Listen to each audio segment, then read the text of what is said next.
Terima kasih kepada pengurusi majlis yang dihormati seluruh barisan IDKT Perubatan Dalam Masyurah, yang dikasihi ikhwan dan akhwat Allah SWT. Alhamdulillah, pertama dan selamanya kita merafakkan puji kepada Allah Subhanahu Wa Taala kerana pada petang ini Allah Subhanahu Wa Taala telah memberikan kita kesempatan, nikmat waktu yang ada untuk berada dalam satu program ataupun majlis ilmu, majlis yang penuh dengan rahmat Allah Subhanahu Wa Taala. Ikhwan dan akhwat Allah Taala, anak ini saya taktifkan untuk mentangkan kitab ataupun mendiskusikan kitab Syariatul Islam, Al-Islam Syariah Zaman Memakan. Islam itu sebagai satu sumber syariah, perundangan, perlembagaan yang sesuai kepada zaman dan makan, sesuai pada masa dan tempat.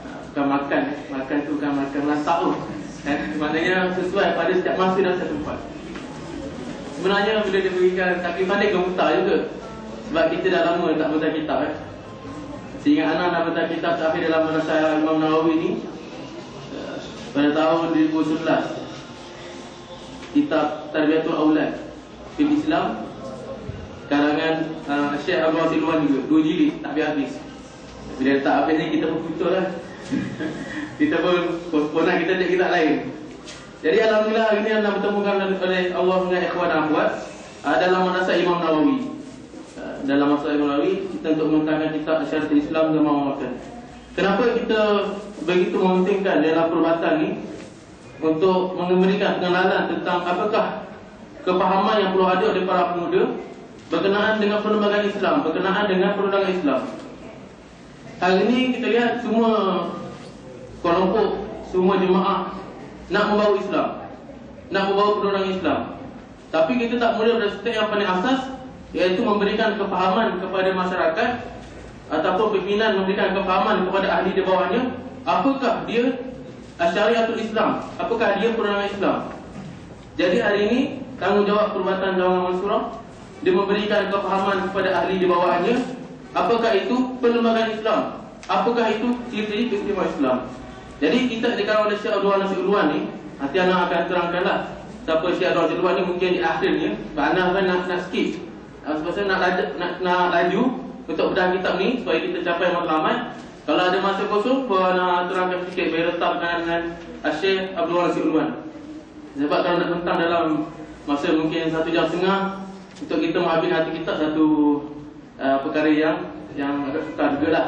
Tapi dalam kuliah di tangan sahabat ada peta kerja lah, peta kerja yang diringkaskan oleh Ustaz Mujahid Al-Fadil, Ustaz Mujahid Al-Fadil. Jadi itulah tanggungjawab pimpinan untuk memberikan penerangan kepada ahlinya tentang apakah itu ciri-ciri keistimewaan perundangan Islam. Jadi kita tak berbincang apakah berkenaan dengan hukum-hukum fiqh di dalam kitab Syariatul Islam, Islam Syariah Zaman Memakan. Kita hanya bincang apakah dia keistimewaan dan mengapakah kita perlu melaksanakan perundangan Islam pada hari ini. Jadi sahabat dan ikhwan dan Allah Subhanahu Wa Taala, pertama kali dalam mukadimah dalam kitab ni, tadi sampai ada kitab, pasti tak ada kitab lah. Tak ada lah. Tak apa, tahun ni kita belajar kata kerja, tahun lepas kita buka kitab. Nanti 2-3 tahun kata Rahman boleh bentang. Jadi mengapakah dalam mukadimah Syekh Abdul Nasir Ulwan ni, dia kata kadang-kadang sebahagian orang ni, dia ni begitu jahil dengan syariat Islam. Sedangkan syariat Islam itu adalah satu syariat yang nizamul kamil wa syamil, nizam yang begitu sempurna dan menyeluruh, sebagai nizamul dusturi daulah, sebagai nizam, sebagai perlembagaan kepada perundangan pada sebuah negara, wa manhajul hayat, sebagai manhaj kehidupan, wa nizamul ummah, dan satu sistem kepada masyarakat. Yazunnu, dan kadang-kadang juga di kalangan masyarakat, baik sama yazunnu, ada satu sangkaan buruk yang mengatakan Islam ini sama saja seperti agama lain. Tunhasiru muhimmatan fil masjid, Islam ni hanya cukup sekadar pada itu masjid. Islam tak layak untuk didedahkan sebagai satu perundangan yang hebat. Islam tak layak didedahkan satu sistem yang hebat. Jadi timbullah kejahilan yang masyarakat mengatakan Islam ni hanya layak duduk dalam masjid. Ya. Jadi watab tasiru risalati ala tahdzib nafs. Jadi maka dipendekkan Islam ni, risalah Islam ni hanya cukup untuk membersihkan jiwa. Jadi hari ini kalau kita lihat di Mesir ni, ada sebahagian puak-puak dia tidak memandang Islam ni dari kacamata yang luas. Cukup Islam berada di masjid, cukup ya. Yang kedua cukup Islam ni sebagai tahdzibun nafs, sebagai cukup untuk membersihkan jiwa saja. Maka muncullah golongan-golongan ataupun tarikat-tarikat al-munharifah, tarikat-tarikat yang sesat. Apa dia tarikat yang sesat? Di Mesir ni ada tarikat yang sesat. Ada tarikat yang hak, yang bagus, dan ada juga tarikat yang batil, yang sesat. Tengok video lucah sambil berzikir. Ada tarikat yang sesat. Ada tarikat-tarikat yang sesat.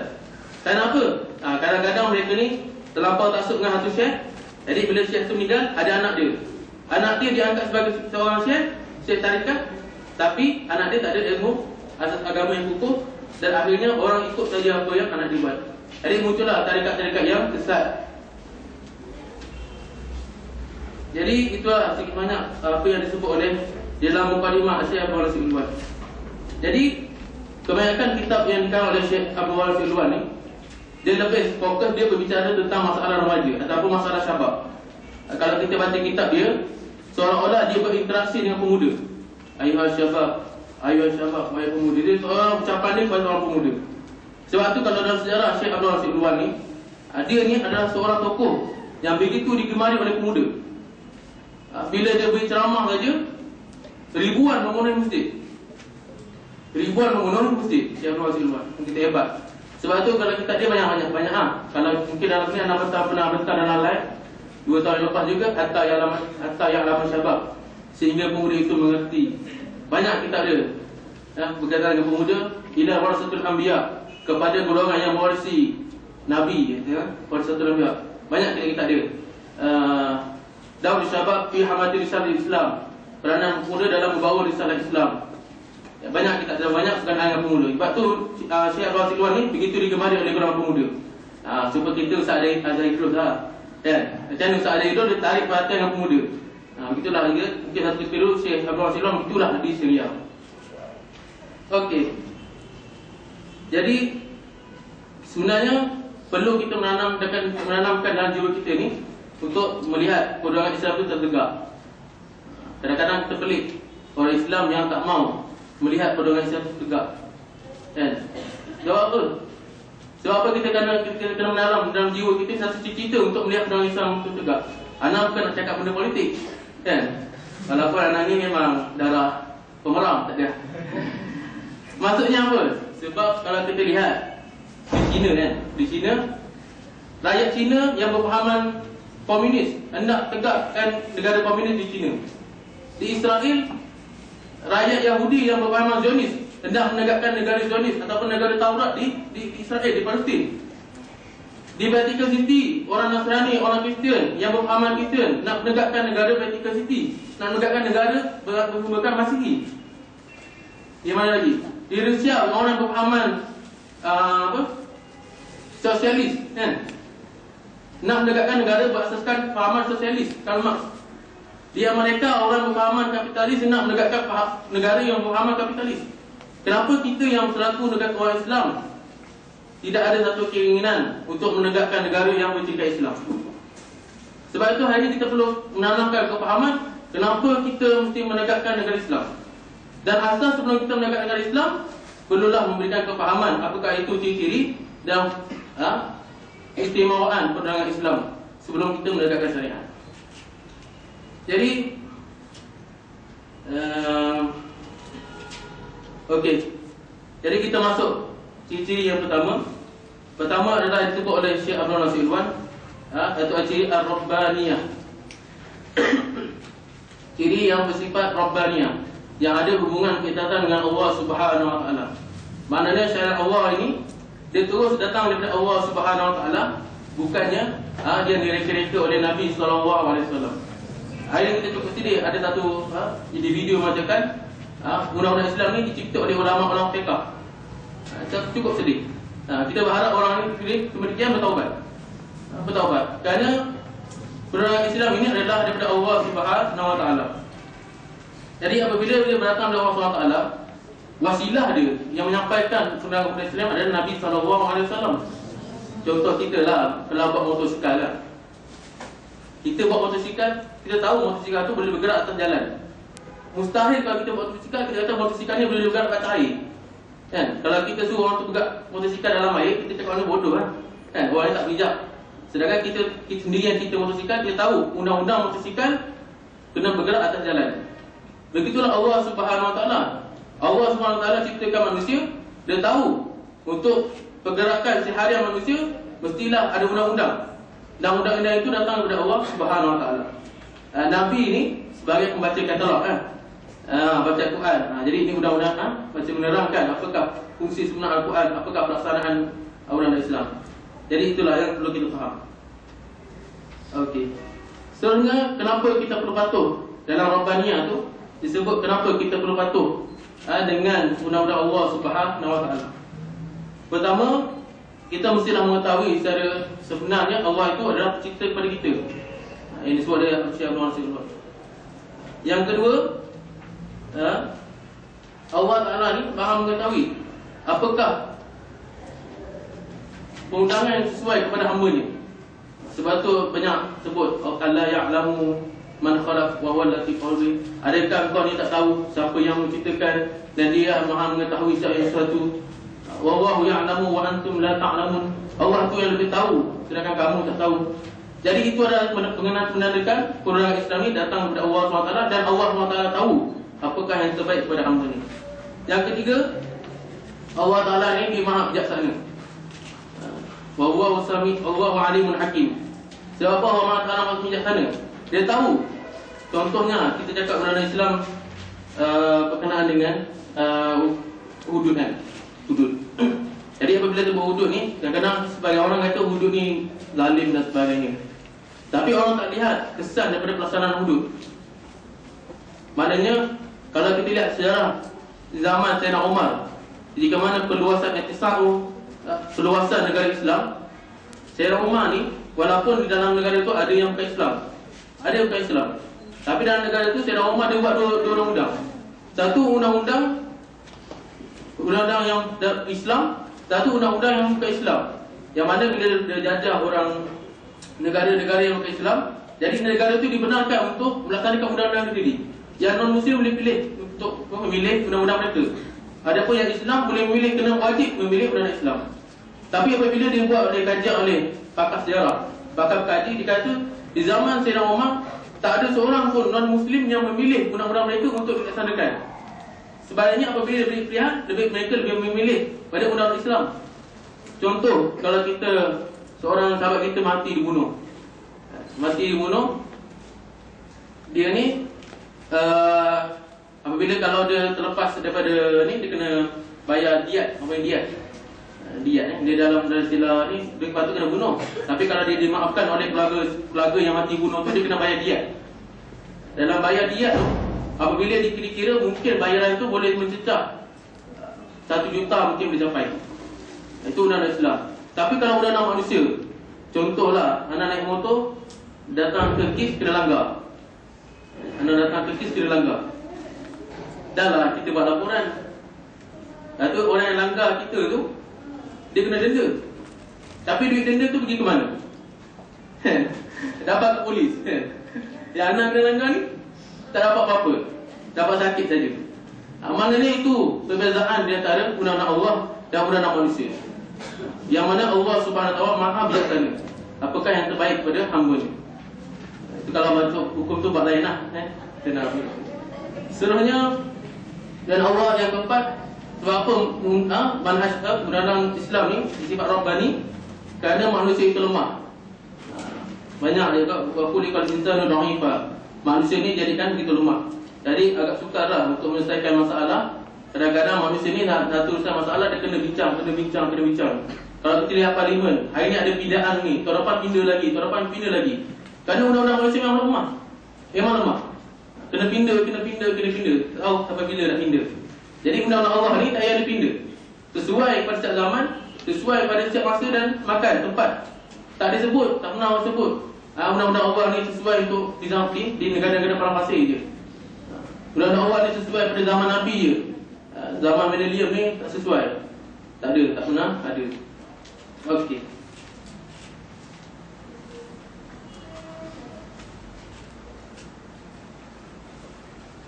Oleh sebab itu, kita kena lihatlah bagaimana kita ni seorang Islam.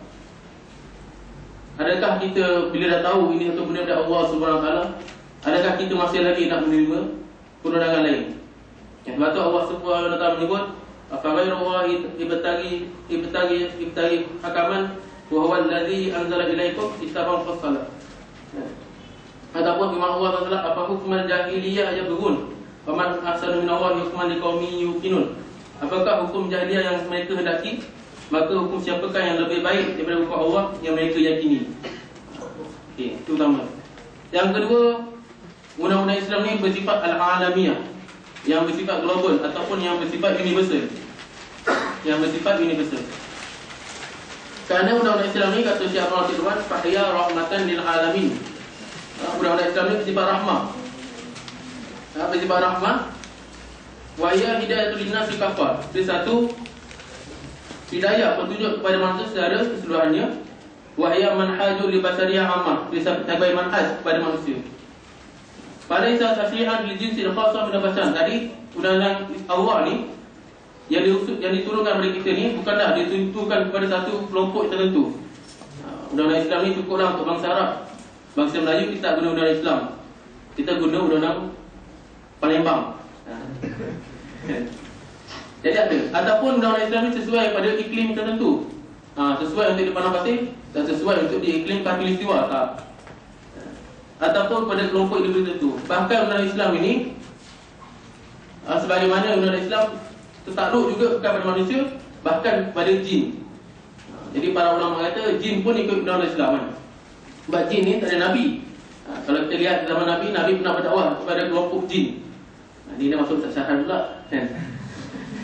Jadi Nabi pernah berdakwah kepada kelompok jin. Bermakna jin ni menerima ajaran daripada Nabi SAW dan dikabarkan kepada ulama, mereka ni juga melaksanakan mengikut apa yang digariskan oleh Allah Subhanahu Wa Taala. Kalau jin terima, kita ni tak terima, kita jadi apa ya? Jadi sebab tu firman Allah Subhanahu Wa Taala yang mengatakan undang Islam sebagai alamiah, "Ya ayyuhan nasu inna khalaqnakum min dzakarin wa unsa wa ja'alnakum syu'uban wa qabaila lita'arafu. Inna akramakum indallahi atqakum." Wahai manusia, sesungguhnya kamu ni telah dijadikan daripada zakarin wa unsa, ada lelaki dan ada perempuan. Wa ja'alnakum syu'uban wa qabaila lita'arafu. Dan jadikan kamu ni berbangsa-bangsa, berpuak-puak untuk apa? Lita'arafu, untuk saling kenal mengenali. Inna akramakum indallahi atqakum. Yang paling bertakwa adalah mereka-mereka yang mulia adalah mereka yang bertakwa. Jadi kalau kita lihat, oleh kerana Islam bersifat alamiah, bersifat apa? Universal dan global. Sebab itu Nabi ini diturunkan kepada alamiah yang bersifat universal dan global. Sebagaimana firman Allah Subhanahu Wa Taala, "Wa ma arsalnaka illa rahmatan lil alamin." Kami tak turunkan, tak utuskan seorang rasul itu kecuali dia sebagai pembawa rahmat kepada seluruh alam. Itu banyaklah ayat yang berkenaan dengan universal. Wa ma arsalnaka illa kafatan lin-nasi basyiran wa nadhira. Qul ya ayyuhan nasu inni rasulu ilaikum qul ya ayyuhan nasu inni rasulullah ilaikum jami'an. Surah Al-A'raf ayat 158. Okey tak. Jadi dalam hadis Nabi SAW yang disebut dalam kitab ni, bagaimana Nabi SAW ni yang menegaskan diri sebagai seorang rahmatan lil alamin, sebagai alamiah, sebagai universal. Dia kata apa? Dia kata, "Musir tu bi rabbi musir tu syah." Aku ni ada wa utitu khamsan lam yu'tihunna min nabi qabli. Aku ni diutuskan diberikan 5 perkara yang mana tak pernah diberikan oleh nabi sebelumku. Pertama apa? Musir tu bi rabbi musir tu syahri. Aku ni akan dimenangkan oleh Allah Subhanahu Wa Taala dengan menggentarkan hati-hati musuhku sejauh sebulan perjalananku. Maknanya Nabi ni apabila nak pergi perang, sebulan sebelum peperangan, hati musuh dah bergetar, dah getar. Dah getar lesuk kata. Ada takut Nabi datang serang. Yang kedua, wajah tuli ada masjidan tahura. Dijadikan bumi ini sebagai benda yang suci untuk aku sujud. Fa ayyuma rajulun min ummati adratu salat falyusalli.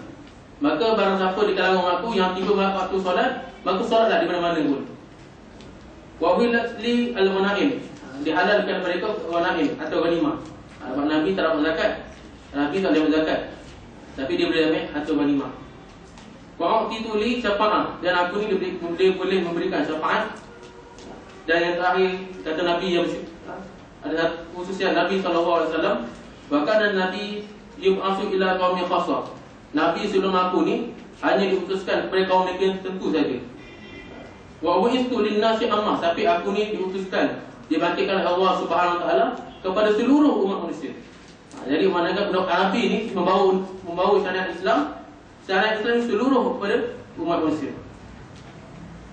Begitu juga kalau kita lihat dalam sirah bagaimana Nabi SAW dia membawa Islam ni, disebarkan Islam melalui mulut-mulut khilaf kepada raja-raja dunia. Dia hantar surat kepada siapa? An-Najasyi, Raja Habsyah, Aslim Taslam, masuk Islam kamu selamat. Dia hantar kepada Raja Parsi, Kisra.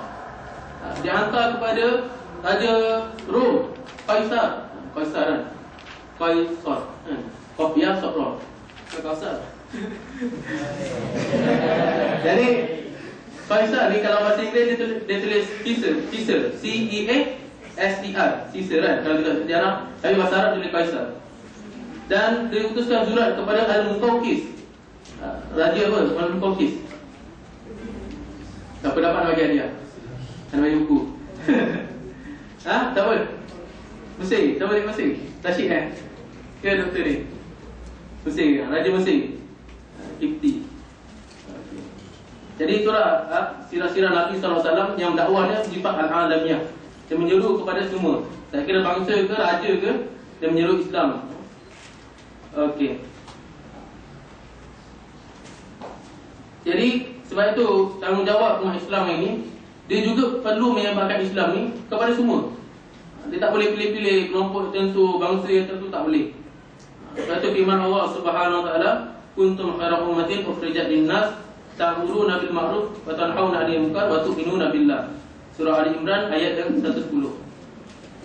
Sebab itu kalau kita lihat satu ucapan yang paling begitu semangat kita yang diucap oleh Talibul Rustam. Dia kata apa? Dia bertakbisna Allah linukhrija an-nas min ibadatil ibad ila ibadatillah. Sesungguhnya kami ini diutuskan, dikeluarkan, dibangkitkan oleh Allah Subhanahu Wa Taala untuk mengeluarkan manusia daripada ibadatil ibad, daripada menyembah kepada manusia ila ibadatillah, untuk menyembah kepada Allah Subhanahu Wa Taala. Wa min diki dunya ila si'atiha, daripada kesempitan dunia kepada keluasan dunia.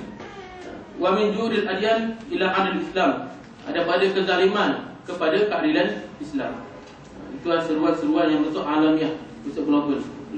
Okey, seterusnya al-maqsad Islam, syariah Islam ini adalah as-shumul, iaitu tajuk kesempurnaan.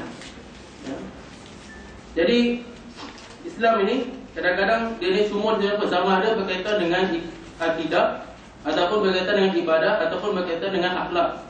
Dan undang-undang Islam ni shumul juga, sempurna juga berkaitan dengan konun umum yang melibatkan masalah-masalah kenegaraan. Jadi maknanya dalam apa? Dalam Quran bukannya dia hanya menyeru kepada ibadah saja ataupun akidah dan akhlak, tapi dalam Al-Quran juga menyeru kepada perkara-perkara yang umum yang berkaitan dengan masalah manusia.